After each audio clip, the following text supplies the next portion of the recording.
And welcome, Hoosier Nation, to our 147th episode of the Hoosier Sound, where we are the official podcast of Indiana HQ. Our mission and goal is simple.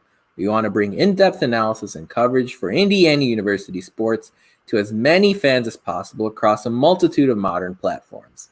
We are recording this edition of the Hoosier Sound on June 23rd, 2020. Summer's underway, where I am your host, Nithin Christian, and here with me tonight is Hoosier Sound veteran and part-time Arsenal fan and possible baseball solution maker, Matt Lukens.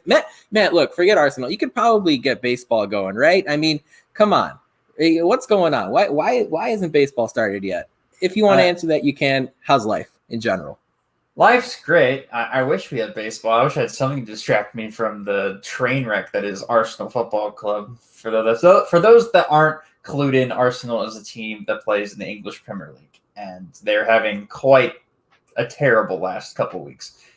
Anyways, for as far as baseball goes, I'm not an agent, nor am I an owner, so I have no idea how groups of rich people are going to figure out how to make each other happy. But I hope they do come to their senses and eventually get the season underway. Yeah, totally agreed on that. Yeah, we got fun stuff to get into tonight, Matt. Look, about 6 weeks ago, we had a podcast episode 141 of the Hoosier Sound, where we walked our listeners through some of the changes we would make to college basketball and even the IU basketball program. And that was one of the more off the rails episodes, if you ask me. We talked about mascots and changing the arena. It was pretty crazy. But tonight, we're going to talk about the changes that we would make to college football and how we would fix both college football in general, as well as our recommendations for the IU football program. Are we thinking of maybe changing the coach? Would we add a few games to the schedule? Would we change the non-conference portion? I don't know. We'll see what we get into as far as the IU portion goes. But first off, Matt, let's talk about college football in general. The sport itself. Some might say it's the second most popular sport in the United States after professional football. Also, you could probably lump all that into one. A lot of concerns right now about COVID-19 even allowing the season to begin. We're not going to get into that here. Let's start with maybe some rule changes that you're thinking about, Matt. Is there anything that bothers you, that kind of annoys you as you sit down and watch college football from morning until night on fall Saturdays? Yeah, sure. There's a couple things that really irk me. I think one of them is the lack of consistency when it comes to scheduling and scheduling non-conference opponents. Look, everybody knows you play in the SEC, you play in the Big Ten, you play in the Pac-12, you're going to get some really good teams to play. But I really hate it when we get to the end of the season and they're like, well, Alabama played their 8 conference SEC games and then they played 4 teams out of the SWAC. Right? And you're like, why did they play New Mexico State and Fresno State? And you get what I'm saying. New Mexico or Fresno State isn't in the SWAC, but they play somewhat mediocre football programs, and it's like other teams like Ohio State will go out of their way to play like an Oklahoma in the non-conference, and it's like, or Alabama's like marquee non-conference game will be in Atlanta against Duke. Like, come on. Like, one, Duke isn't a good. This isn't basketball. 2, like, that's basically a home game. You've moved to Atlanta, which is like 3 hours away from the border in Alabama. So it's like, that's not fair. So I would like to see conferences strike up deals with each other. I think that's something that I'd like to do. So something like the Pac-12 for the next 5 years, we'll have a Pac-12 SEC tournament, basically, where every Pac-12 team will play one SEC team a year. And then they have a total at the end of the 4 years, and the winning conference gets like a trophy or something. I don't know, they get to brag about it, but I think that would be fun and force conferences to kind of play matchups that maybe you've never played before, right? So if it's a Big Ten ACC matchup, IU gets to play like we played Virginia before, which is actually a pretty good matchup for us. But we might be able to play somebody like a Miami or a Florida State once out of those 4 years, which is a really big non-conference matchup that IU normally wouldn't get due to its lack of football success. So that's something I'd like to see. Obviously, there's a couple ones that we're going to list off, but like that's one of the ones that I can think of off the top of my head. The one matchup you talked about was like a Pac-12 SEC challenge. One of the more fun non-conference games last year was Auburn taking on Oregon. That's exactly why it came into my head, because I remember sitting there and watching it and going, "This is great!" Like week 1 of college football season, we have like a down to a wire Power 5, 2 teams that hardly ever play each other game. Like this is great. This is what college football is supposed to be. That's what you get about the best part about non-conference season in college basketball is all the little tournaments, because then you get to see some matchups between 2 college basketballs, powerhouses like a Gonzaga and a Michigan, or an Oregon and I don't know, off the top of my head, like a Duke, right? Like you don't get to see those very often. They're from opposite coasts. They don't play a lot of the same competition. So it's actually kind of good to see them and compare them. And it makes it at the end of the season when you're evaluating opponents, it makes it easier to evaluate across conferences, because you can go, okay, this team from this conference, say Arizona State, beat a Texas A&M in football. And Texas A&M is ranked higher than Arizona State, but Arizona State has a better record. So like, how does that correlate when it comes down to the bowl seating or whatever? So well, and I'm just looking, if you based a potential 2020 Pac-12 SEC challenge off of last year's standings, I mean, talk about these matchups, just kind of roughly estimating these, like Oregon versus Georgia, right? How fun would that be? Or Utah against Florida. I think that's the Urban Meyer Bowl if they would have that one. How about a matchup like USC against LSU, something like that? I do know USC Alabama was on the slate for this upcoming fall. So, it looks like there's like one matchup every year. It would be interesting, now that you mention it, like what we normally get in college basketball for some of these prime non-conference tournaments is a committee somewhere selecting the matchups. They make the matchups for you. We don't have that in college football. Is that something you'd like to see?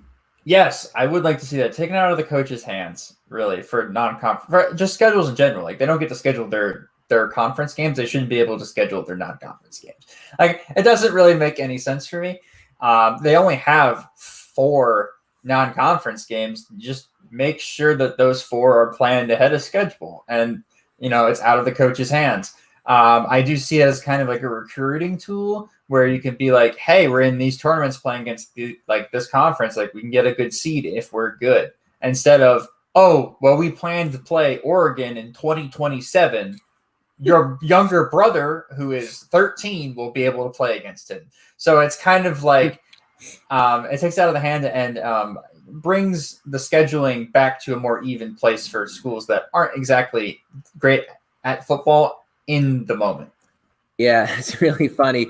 I think I just saw the other day Alabama and Ohio State had scheduled a home and home, and they weren't even ready to give dates for it yet. I don't think this has been confirmed. It's just at a future date to be determined, and it's probably going to end up being in like 2048 for all I know. It was 2027 and 2028, I believe. And that's why I said 2027, 2028, because I remember reading the article about it, but they're like, we don't know what like time of the year it'll be, but 2027 and 2028. I'm like, we're scheduling stuff that's 7 years ahead of time. Like I know that's how college football non-conference schedules work, but like that just furthers my point. There should be, a committee just saying, okay, this conference is playing this conference and this conference and this conference and this conference 1 game of the year. The best 4 teams will play the best 4 teams and vice versa. Right, exactly. And talking about another topic off the field, probably the most hot button issue in college football.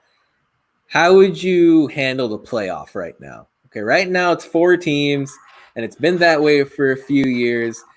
Would you keep it at 4? Would you shrink it to 2 like it used to be a long time ago? Would you expand it to 6, 8, more than that? I mean, what are your thoughts on the playoff as it is?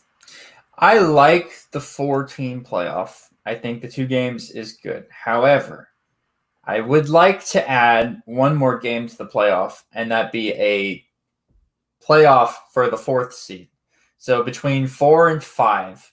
Because there's usually a solid top 5 in college football. When you go back down through the rankings, 4 There's usually a top four. Some years there's a solid top four. Some years there's a fifth that could get into the top four. I know this last year we had Oklahoma and Baylor who played each other in the last game for the Big 12 championship, but there's people still saying like, oh, you could see like an Alabama slip in there, fourth or fifth. I would like to see a playoff game for the fourth spot. That team plays an extra game, and therefore the number one seed gets not only a bye, but they get a team that has played one extra game in the meantime. Therefore, if you work your butt off to get the number one seed in college football playoff, you get a little bit more of an advantage in that one game. I think that makes more sense. And it gives another team an opportunity to play in postseason play for a meaningful bowl game, and then maybe even 2 extra games for a national championship. Like that, to me, makes a lot more sense. And I think there are a lot of people who share your viewpoint there. I think having a matchup to determine that fourth team, a matchup or even a couple games determining that fourth team would be really fun. Yeah. In general, I want to expand the college football playoff. In fact, I think I even put it in my Twitter bio. I'm that excited about it. I think, whatever it is, if you want to make it 6, 8, 12, whatever, I'm not a logistics expert. So I don't know how all this works exactly as far as, the student schedules and, whether you're playing it on campus sites or a neutral site and all that other stuff, including incorporating the other bowl games. Right. But give me more win or go home postseason games. I think I love it. I mean, there was so much hesitation to expand it from 2 to 4. And now we're like, they should have done this a long time ago. I mean, a 4-team college football playoff, I know you occasionally get some blowouts, but every year you get a 4-team tournament, you get a clear-cut national champ, and almost all college football fans are happy unless you root for one of the losers. Give me a bigger playoff. I mean, last year I'm looking at the top 25.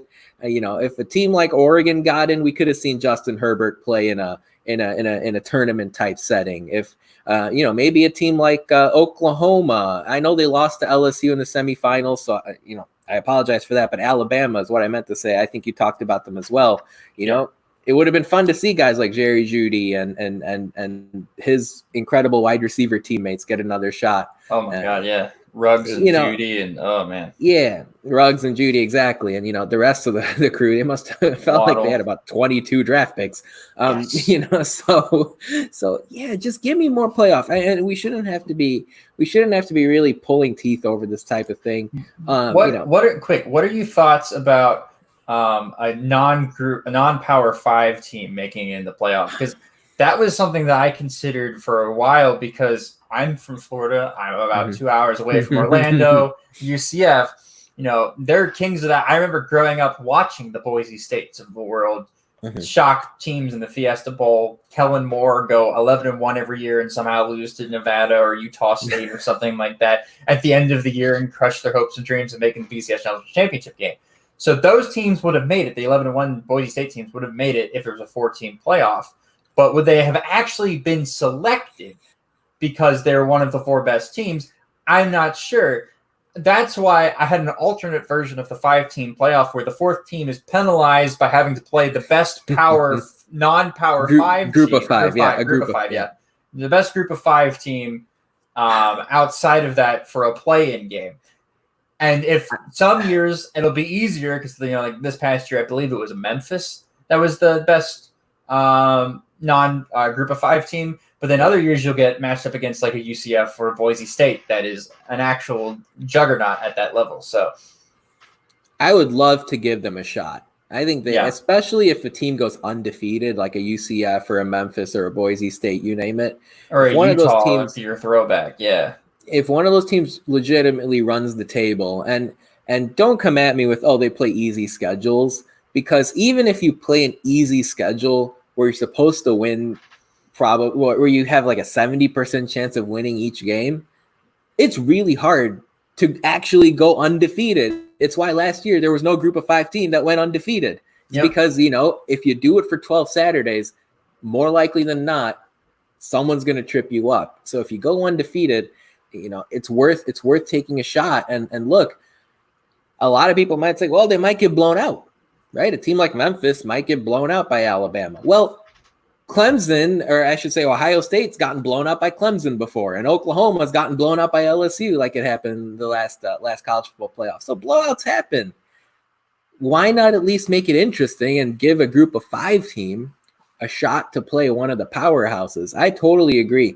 We could do it the way you mentioned, or if you have something like an 8-team playoff, one of the spots can be reserved for a group of 5 teams. So yeah, I really love the idea. It's too unfortunate that UCF team from a few years ago didn't get a shot, because they went on to the bowl game and knocked off Auburn, who beat Alabama that year.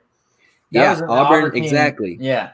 So that's crazy. But yeah, and another thing, I argue this with my friends all the time, because we love to talk college football. A lot of them went to Florida State and Florida, who actually have very good college football. And IU's starting to have good college football, but we grow up around here. You're either a Seminoles, a Gator, or a Hurricane fan. So you grow up loving college football down here. And they were just telling me, they're like, I can't see UCF ever making the playoff. I'm like, the American Conference is very good, right? Like UCF, good football school now. Cincinnati has always been a good football school. I remember going and watching them in the Orange Bowl a couple years back. Houston, Memphis, Temple, SMU is getting better now. Yeah. These are some really good football teams, some of which would compete and be decent in Power 5 conferences. So it's not like they're going out there and playing 8 cupcakes in their schedule. They're not. There's teams like the Mountain West, who's always decent. Boise State, Nevada, Fresno State, San Jose State sometimes.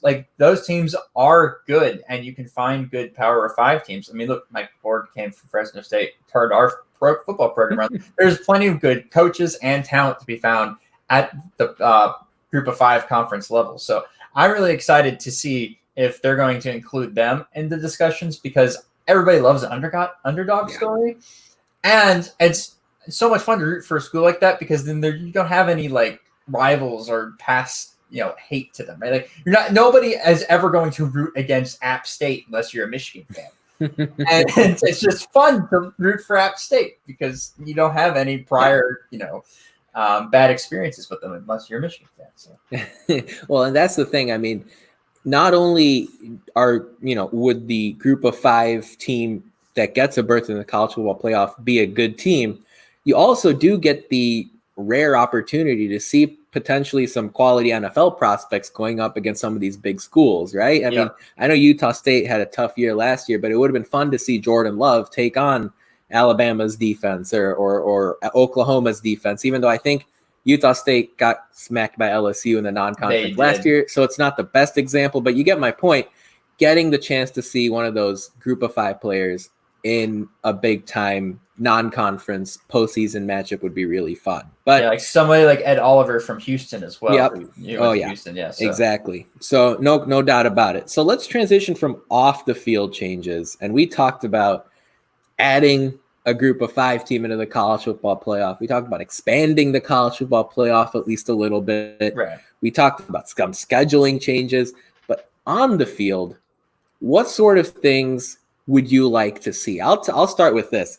I am sick and tired of these weird differences between college football and the NFL. I understand the competition's different and stuff like that, but to me, it's really dumb. And our normal podcast co-host Noah brought this up in our chat earlier this week. He said it's really silly how in college football, 1 foot inbounds is a completed pass, but in the NFL, it's 2 feet. For me, the dumb thing is in the NFL, the 2-point conversions are from the 2-yard line. In college football, it's from the 3. I mean, what? Are you kidding me? Why is it so strangely different? I don't know. Those are a couple things that popped into my head. As far as the rules of the game or stuff on the field, what kind of things would you like to change? I know there's one thing that bugs you, and that's the challenge and review system that goes on in college football. I don't like how there's an arbitrary review system. It's the refs will do it. It's when did we ever trust the refs to be right in the first place? Now we're trusting them to make themselves wrong. The funniest thing is when, I don't know if it changed recently, but it used to be that the ref would walk over and like look at this like really tiny TV, like this like 8-inch by 12-inch TV. It's like this big, yeah. And even in the NFL, they go into the tunnel and it's like they're watching this like portable TV, replay after replay. And I'm like, yeah. You don't want to just send this to the guys in a nice comfy living room or headquarters somewhere with big 80-foot plasmas, 80-inch plasmas, I should say. Yeah. What are you doing? Yeah, exactly. It's like I have a better TV I'm watching on at home. I have a better view of it. The ref is the one making the call. Like, how does this work? Like, I definitely have a better screen resolution than he does. So, I mean, like, that's just blasphemy to me. Like, yeah, I was saying, like, look.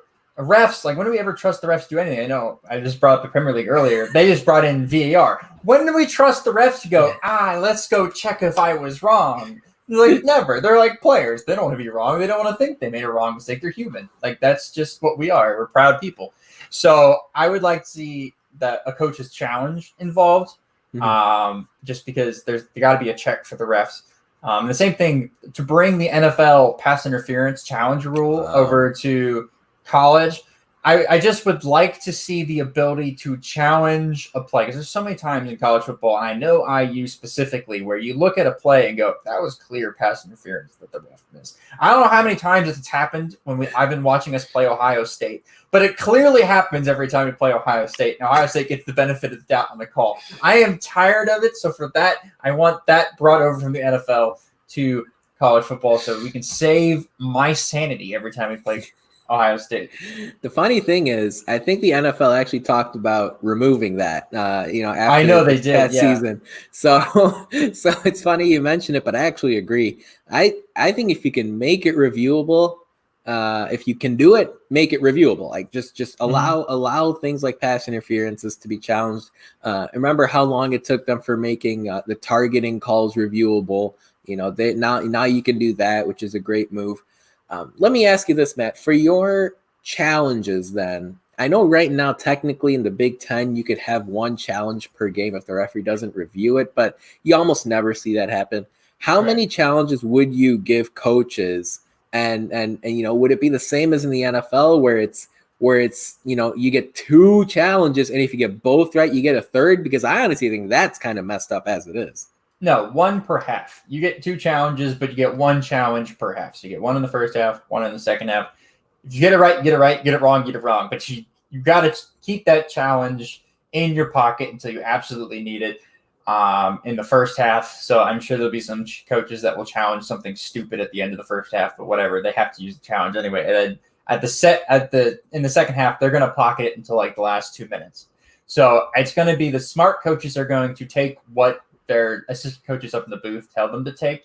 And the dumb coaches are not going to listen to their assistant coaches and going to hold on to it and maybe waste the challenge. So that's interesting. I haven't thought of it that way. You get 1 per half. I don't hate it. I don't hate it, to be honest with you. I'm going to throw something out of left field at you here. Okay. Yep. So in the NFL, if you lose a challenge, you lose a timeout.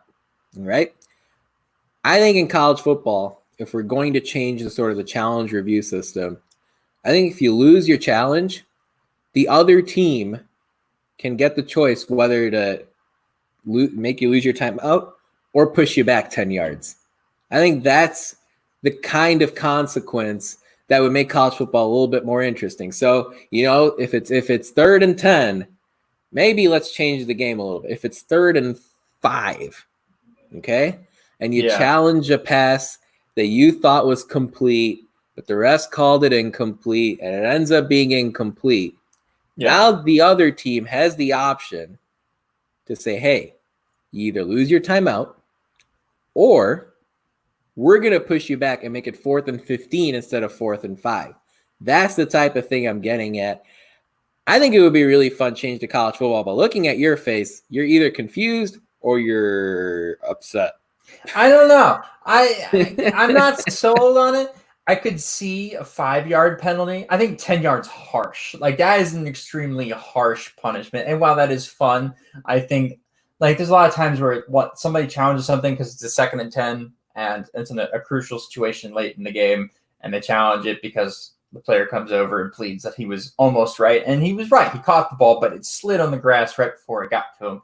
Like, is it really going to be challenged, like punishing those teams that do that at the end and make that 2nd and 10 become a 3rd and 20? Yeah, that's right. That's what I'm saying. 5 yards is for me is fine, where it goes from a 2nd and 15 to a 3rd Make and it 15. 10, Matt. Push him back, Matt. Make him pay. No. The challenges that bug me the most are the ones that are like 3rd and goal from the 1 yard line, right? And the guy, like the running back, plows himself into the huddle of offensive and defensive linemen.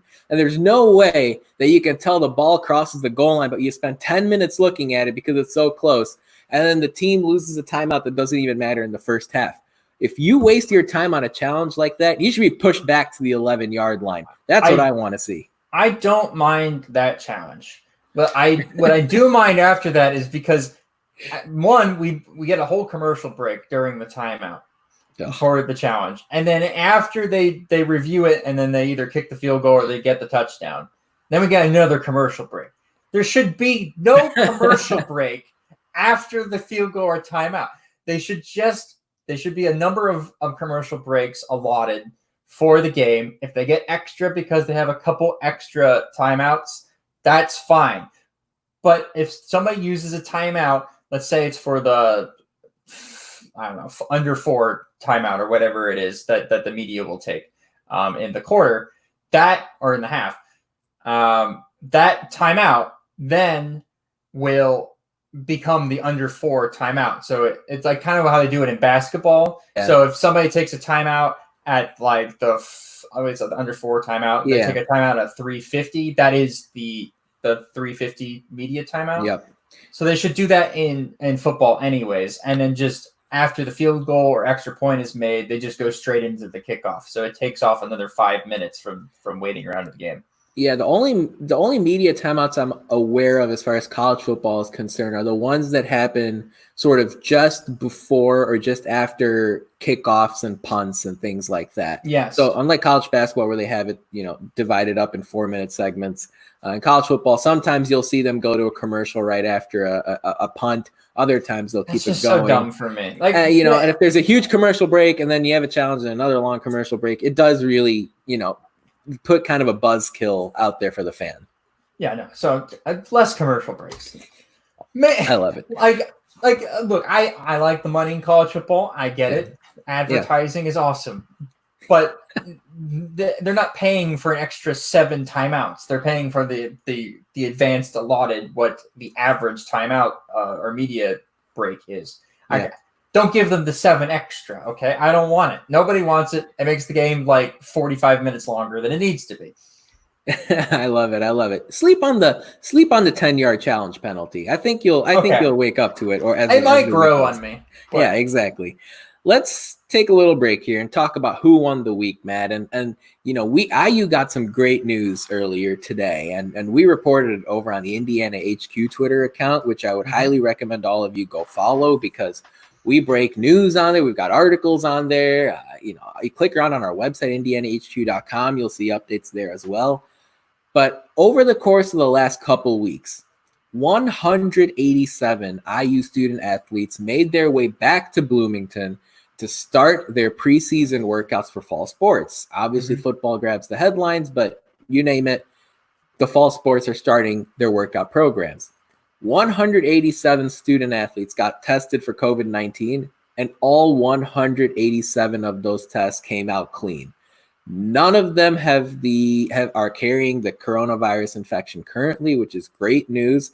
And in fact, it's one of the few schools where I've seen legitimately 0 COVID-19 cases for the entire athletics department. I think I've heard stories where Clemson and LSU, Texas, Kansas State had dozens of student athletes that have been afflicted with COVID-19, and they've had to be quarantined for a couple of weeks. They'd have to have their contacts traced, and all of a sudden, all your excitement about getting ready for the football season, assuming it happens, kind of goes out the door. But every single one of the IU student athletes that were tested, their tests came out negative. So honestly, Matt, I know you'd agree. That's excellent news for the IU athletics department, wouldn't you say?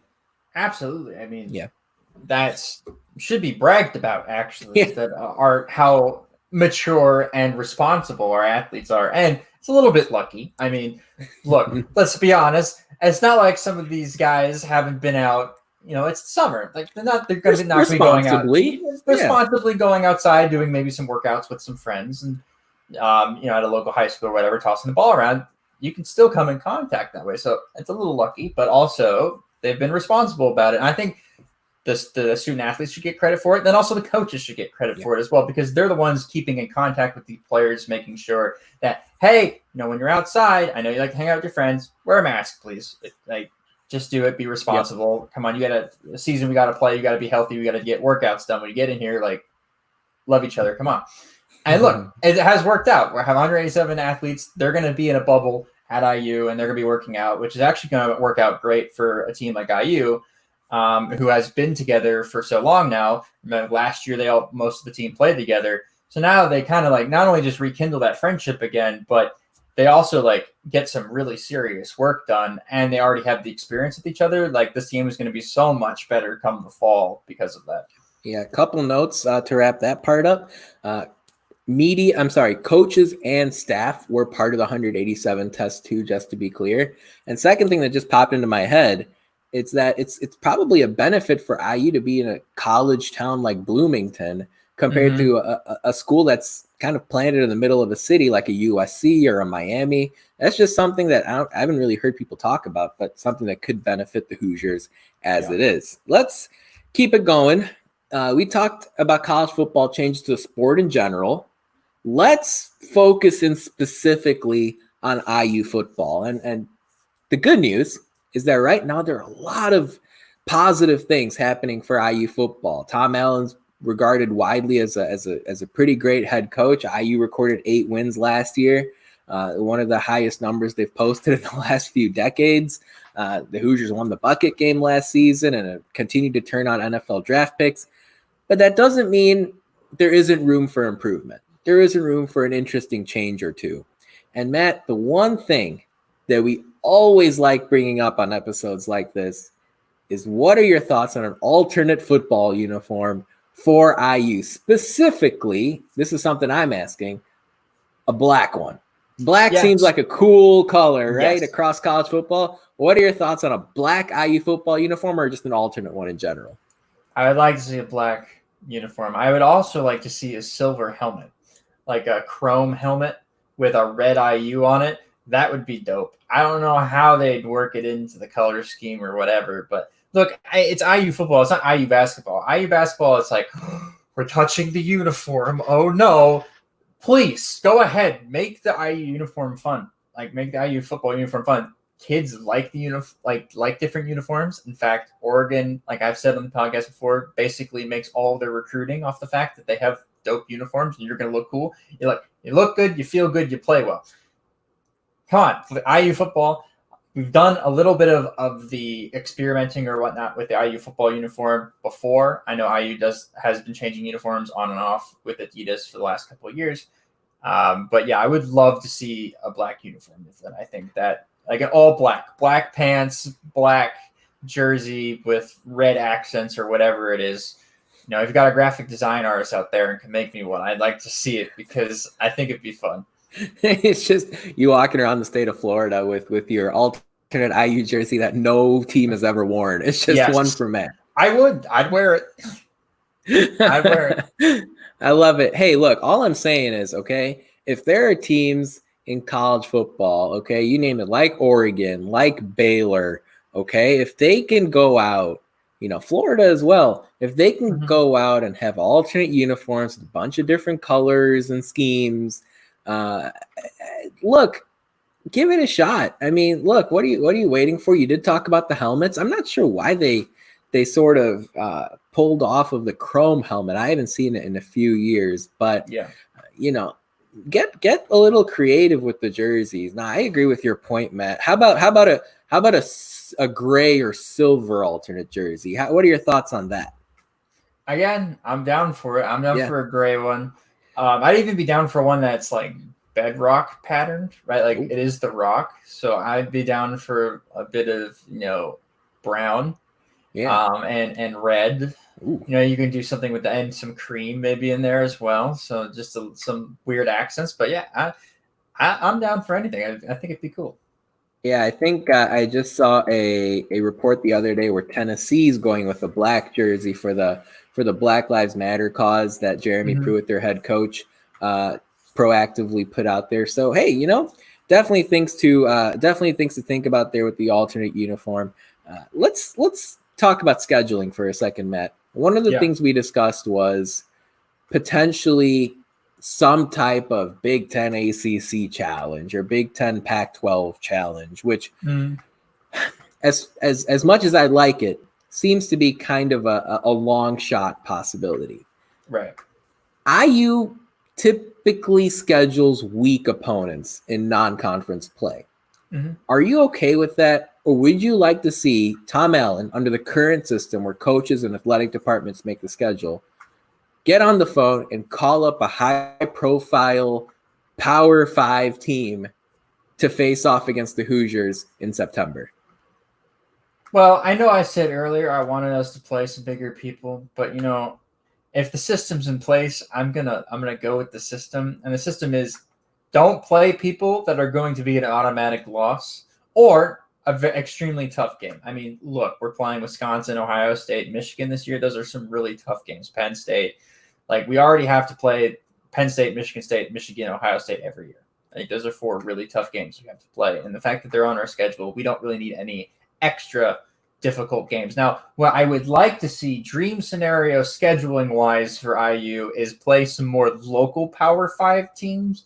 By local Power 5 teams, I mean the Kentuckys and Louisvilles. I'd like to see us play them in football. Look, Louisville's pretty good in football every other year, and Kentucky has in recent times been pretty okay at football. I mean, under I think it's Bob Stoops at Kentucky, he's made that program pretty decent. I feel like an IU Kentucky game would be fun. I feel like IU Louisville game would be fun. And then let's look around the country for other basketball schools to play in football. So something like a UCLA or a series with Duke in basketball, or a series with North Carolina in football. So playing those schools in football where it's like, well, our basketball teams are supposed to play in the NCAA tournament. We have some history between those teams, but it's kind of fun now. We have history between both schools playing football. I feel like that'd be a fun twist.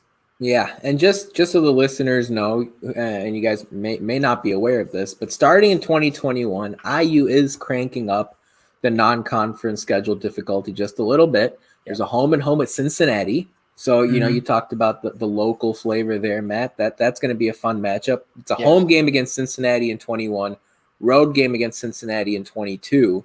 And then from 23 to 25, IU is playing Louisville. And that's an agreement that came to a few years ago. Indiana and Louisville will face off in Indianapolis in 23. And then there's going to be a game at Louisville in 24 and then in Bloomington in 25. So I wouldn't necessarily call Cincinnati and Louisville the high-profile, blue-chip, 5-star college football teams. But they're good, and they look good on a resume if you play them. Look, Ohio State went out of their way to play Cincinnati last year in football. And it was actually a pretty okay game, even though I think Ohio State ended up blowing them out in the end. But it was the first game of the season. And so it was a nice high-profile game for a team like Cincinnati, and it'd be a decent matchup for a team like IU. Exactly. And more so for me, beyond the resume part of it, I do hope that, generally speaking, the non-conference schedule preps IU for the conference schedule, right? Because the Big Ten is as tough as it is. Right. Last year, we saw IU's first Big Ten game against Ohio State go very roughly. And a lot of it had to do with Michael Penix being unavailable for that one. But the Hoosiers looked maybe a step slow against the Buckeyes, which led to a pretty lopsided defeat. But look, if IU in future years gets to play a team like Cincinnati or Louisville that represents kind of like a middle-of-the-pack Big Ten team, that'll help the Hoosiers once they get into conference play. Of course, this doesn't matter in fall 2020 when IU takes on Wisconsin in the very first week of the season. But so we've talked about the uniforms and we've talked about some scheduling. There are 2 more sort of hot button topics I want to talk to you about. First of all, this is another sort of out of left field idea I'm throwing at you here, and let me know your thoughts. It seems like it's kind of school policy to not retire numbers, right? If you think about it, basketball program, football program, across the rest of the Olympic sports, it doesn't really matter what number the best player in the history of the sport at IU wore. Doesn't matter. That number can be used in future. Yeah. I think it would be a good idea for IU to change that policy and start retiring numbers for football.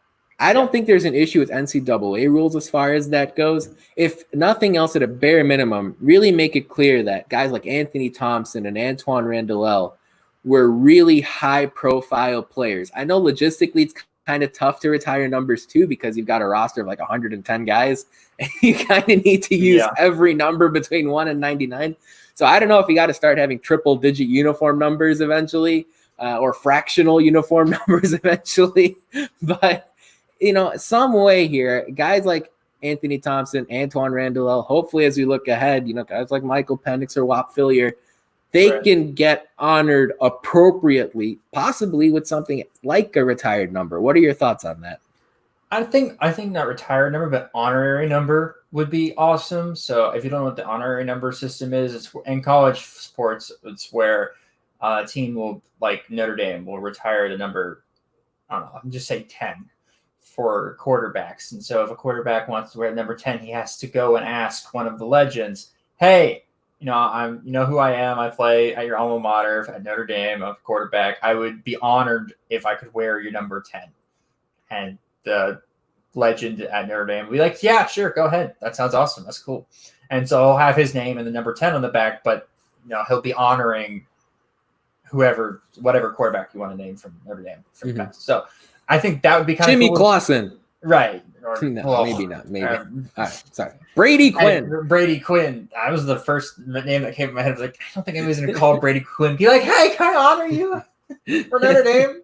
Out of all the quarterbacks gone through Notre Dame, Brady Quinn. But no, I mean, like somebody like honoring Antoine Randall by wearing Antoine Randall's number would be cool. Or honoring Tevin Coleman by wearing Tevin Coleman's number would be pretty awesome, I think, in the future. And having their names hung up in in a line, being like, these are our guys, like our honorary numbers, ring of honor, whatever you want to call it. Yep. It would be something that would be awesome. And I think that's the bigger thing too, if you ask me, just because if you look around Memorial Stadium, it's inside the building, when you talk about sort of the in-game experience, it's very hard to see any sort of testament to guys like Anthony Thompson or Tevin Coleman or Antoine Randall. And I think it would be just a really nice way to connect the present Hoosiers, whatever year you're in, to some of the greats that used to play in Bloomington, because I think off the top of the casual football fan's head, they probably wouldn't be able to come up with a lot of great IU football players, even though they've totally been part of the NFL, Pro Bowlers, Hall of Famers, you name it, and including guys like George Taliaferro, who had such a historical connection to the school and to college football as well. But the one other item I wanted to mention, and we talked about this during the college basketball episode, we're gonna have a mascot soon, right, Matt? I mean, come on, we've got to have a mascot. What mascot are you looking for here? I want a bison bevo. Give me a bison. Give me a real bison. I don't know what the ethical means of having an actual bison in a place where there's not actual bison in Indiana. But look, it was once upon a time our logo. People bring back the bison logo all the time. I know our social media friends at Home Field Apparel have the bison hoodie that everybody talks about. It's very comfortable. And I have in my closet over there. And it's a cool logo. So I want the logo back, but not as like a logo, but as like a bison. Just give me a bison. I want the bison to run out before the game like Bevo does. It'd be pretty cool. And I think it'd be pretty unique as well. Absolutely. And, it was a pretty popular mascot back when the bison was the Hoosier mascot. But the problem was it was a costume. Like a human would go into the costume and be a bison for 4 hours. And that could be a little taxing. I like your idea, even if PETA gets on IU's case a little bit. Bring an actual mascot. Yeah, exactly. Hey, I have one last item I'd like to add to change IU football. Okay. is a change of stadium. I like Memorial Stadium a lot, Oh. and I just came up with this in my head because we're talking about not having a Ring of Honor. You can't really have a Ring of Honor if there's literally no place to put a ring. Like I like Memorial Stadium. I like what they did to the end zone. I like what they did to the other end zone. But the two main halves, the home sideline and the opposing sideline, both of those sides of the stadium are very ancient. They're ancient. They look bad. The seats kind of suck. Like it's not good looks for a university. It doesn't look like a Power Ooh. 5 football stadium. Give me something that looks like Stanford's the Barn. Give me something that looks like not the Rose Bowl, but give me like even Purdue Stadium, and I don't like Purdue Stadium at all, but at least Purdue Stadium looks half more modern than IU Stadium does. It's just the concrete bowl looks so I'm going to disagree with you on the Purdue thing. I was just at Ross-Ade for the Bucket game back in November. I do like Memorial Stadium more than Ross-Ade, even from like just a stylistic standpoint. Yes. But I see what you're saying. You're saying, hey, don't give me the Rose Bowl. Don't have to give me Beaver Stadium or Michigan Stadium, but just give me kind of a more refined, sort of upscale kind of look where you're right. All of a sudden now you will have more space for banners and flags and for a space for honoring players. Yeah. Yeah. I mean, are you saying to like tear it down and rebuild it? I mean, is that what you're getting at here? I Or mean, you invested just so need much some money. tweaks? Maybe some tweaks. I think you maybe add a second deck to one of the sidelines. You don't have to tear it down all the way, but like cut in half and then add a top. I don't really know the logistics of that, but just add more seating, make it bigger, make it look nicer. And as the football team gets better, the seats will fill in themselves. Especially as Tom Allen is getting this team under its belt. But you also have to add in the fact that people don't want to come and watch a game in a crappy stadium. And Memorial Stadium, while it has its charm, maybe, yeah, has its charm, has its hometown feel to it. I've been in high school stadiums that feel exactly the same way that Memorial Stadium does, like the same kind of concrete facade that goes straight up for a little while. Like it's meh. Give me metal. Give me like modern technology. Like give me modern stadium building. Yeah, I think one of the Big Ten stadiums that aren't Michigan or Ohio State or Penn State that I do like is what Minnesota has. Yes, their stadium's kind of it's clean. It's it's got a great atmosphere, as you guys saw in the game against Penn State last year. When it's full, it's raucous, it's crazy, but it also looks kind of nice. Maybe that's a blueprint that IU could follow. But real quick, there was some sad news in social media over the course of the last few days. And I'm not sure if those of you listening have heard, but IU soccer great Ken Snow, and we say great, and that's an understatement. Yeah. He passed away at the age of 50 due to an illness. And Snow is somebody who you really need to know if you're a big IU sports fan. He may not be the first name you think of off the top of your head, but Snow was the all-time leading goal scorer in IU soccer history. He set the single season record with 28 goals when he played in the late 80s. This is four-time All-American in men's soccer. Ken Snow is somebody who's a four-time All-American in men's soccer, scored 28 goals to set the single season record. For comparison purposes, IU's leading goal scorer this past season, Victor Becerra, had just 8. And that's a pretty good season. It's just not 28.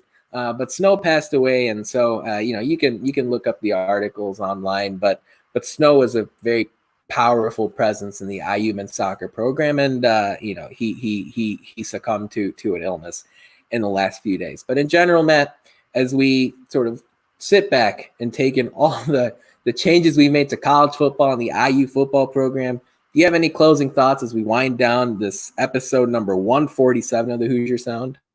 Yeah, I mean, look, if you guys come up with anything that we missed, like maybe you guys, like Noah, want the pass interference rule to become a spot foul, like contact us on Twitter, email us, message us. Like, we'd love to hear from you guys and your thoughts on it, or your thoughts on any of our opinions at all.